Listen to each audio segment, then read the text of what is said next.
Oh, what an adventure! Get lost with Google Maps.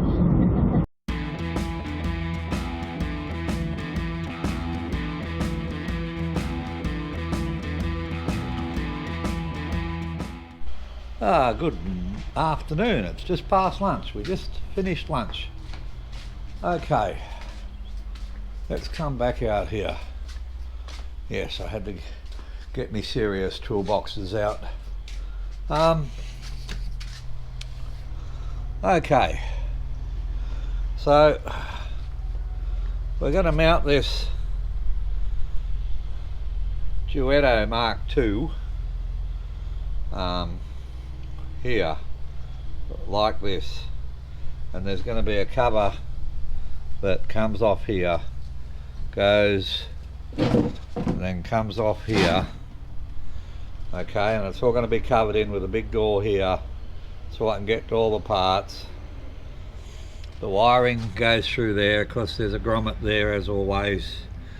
If you're going to do a job through metal, always use good quality grommets. Some of the manufacturers should actually listen to that, because the only grommets I've found in this trailer are the ones I've put in. So that's where the pump, the hot water system goes.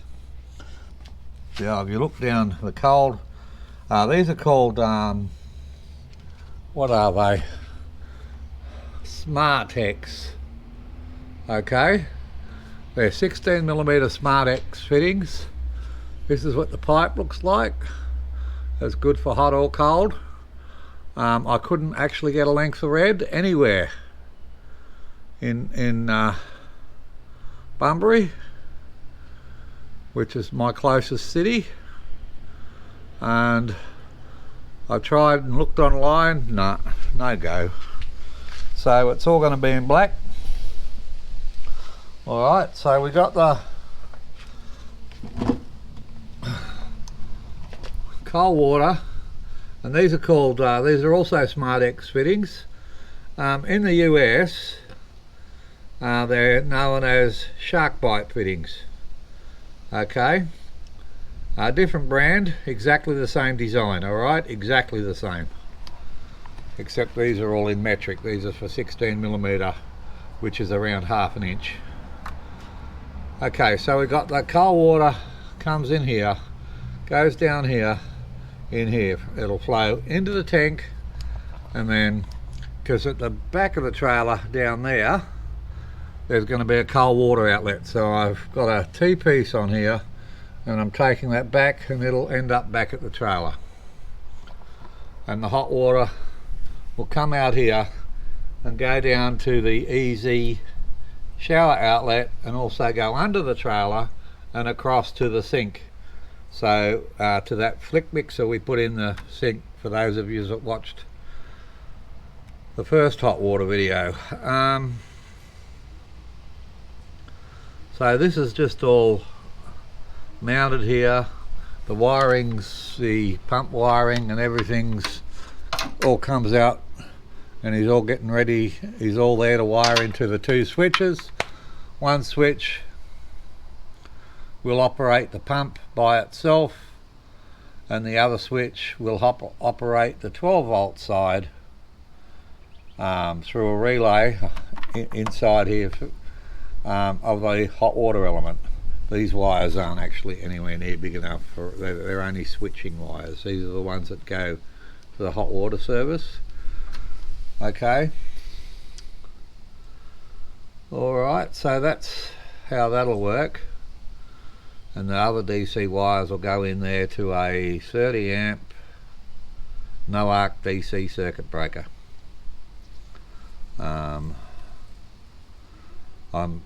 That will be big enough just to run the 300 watt hot water unit, and the pump is on its own circuit with its own 10 amp fuse. Okay, that's already wired, and inside I've just got to finish wiring the hot water system inside. So yeah, for those of you that are watching in America, these are exactly the same as shark fittings, okay? Shark bite, they're called shark bite fittings. So they work exactly the same. You just cut them, you trim your wire with this PEX wire trimmer. Not your wire, once you've done your cut, you put your 1/2 inch or 16mm into the correct hole. See, that's a 16mm hole. PEX, all different sizes there. Twist it around, make nice even ends.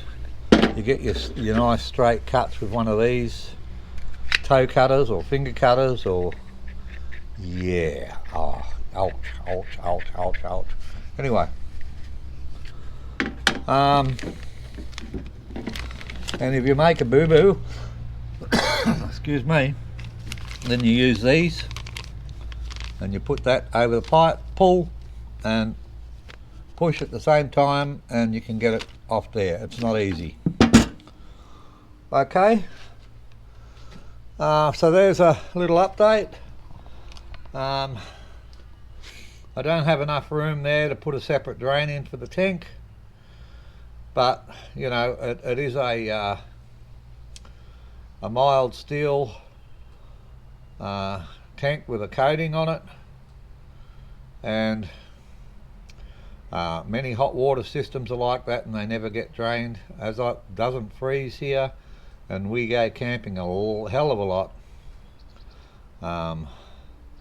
Yeah, if I do need to drain this system, I need to come up with a different way. I need a lot more room here, and I just don't have the room. This is a really small trailer, people.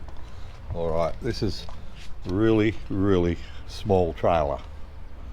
Okay, with a big 10-litre hot water system, and that should be at 70 degrees C, which is what it gets to on 12-volt DC.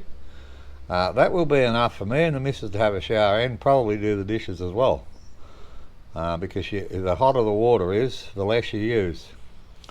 Okay, so I'm getting a new box made for here, which will come off here and go down here, and in that will be another tap, an easy shower fitting.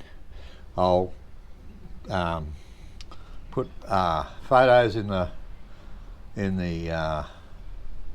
video of what that looks like, and then I'll be running an insulated hot water pipe only across to the other side of the trailer, so Ziggy then has hot water going into the sink. Indeed, she'll have two pumps, because this one's got its own pump and the cold water's got its own pump, so she should have some pretty serious pressure at that sink. Oh, by the way, these are my plugs that I made for my winch battery connections, which is just a welding terminal, and they just go in there. Okay, a friend of mine 3D printed these for me, and then they tighten up on the cam. They haven't come out yet. They've got a 40-pound stainless steel bit of fishing wire on them, which is both crimped and melted. So they won't come off by themselves. I mean, if anyone gives them a good tug, they'll come off, but I've got spares. And I don't know, yeah, I can't see them being good to anyone else, but that they fit nice and snug and tight. You can tighten them right down on the cam.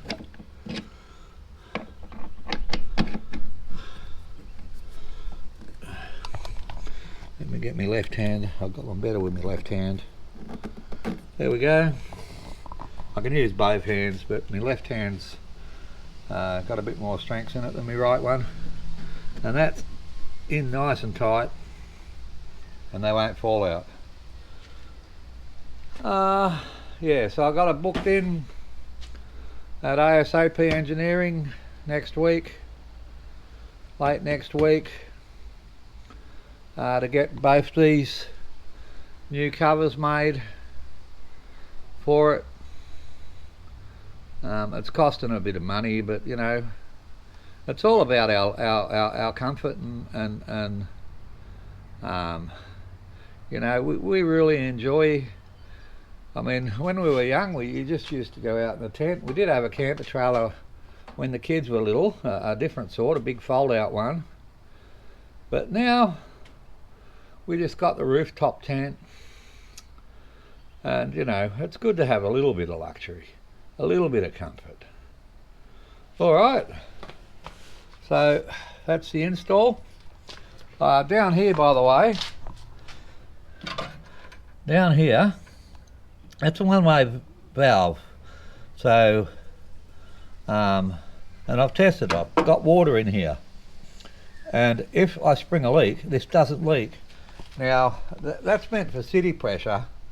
So that had two non-return valves in it. What do they look like? Let me see if I can find one. Where did I put that non-return valve? Where did I put that non-return valve?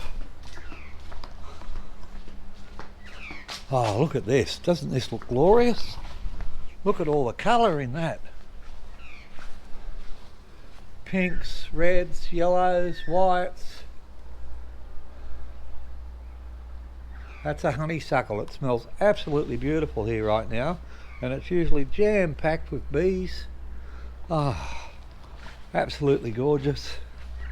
This is the plumbing stuff here. Okay, there it is. That's what's inside these.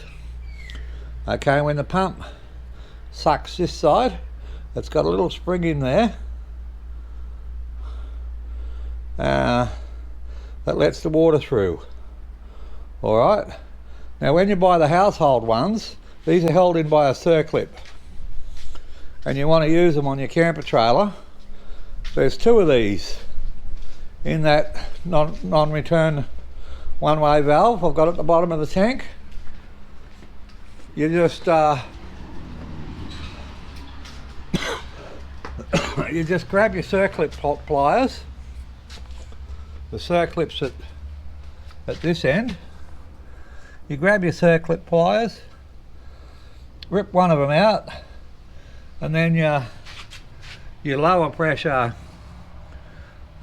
water pumps can suck them, no worries at all. But if I spring a leak anywhere on this side, this will not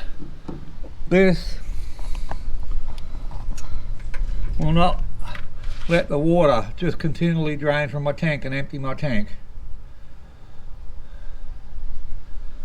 That was just an idea I had.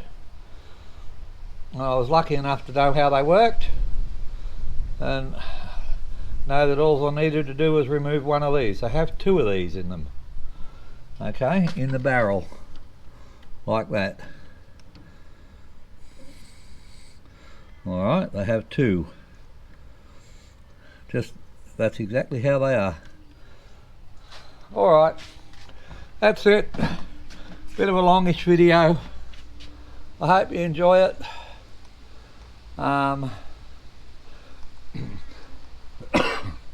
This SmartX pipe and fittings, basically the same as the shark bite. I don't know whether the shark bite's got a dual lining on them though.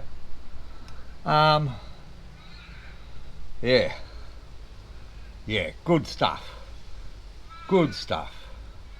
That's, you know, like I can pull that apart and dismantle that without, and then just push it all back together again. Good stuff. Alright, keep safe everyone. Bye for now.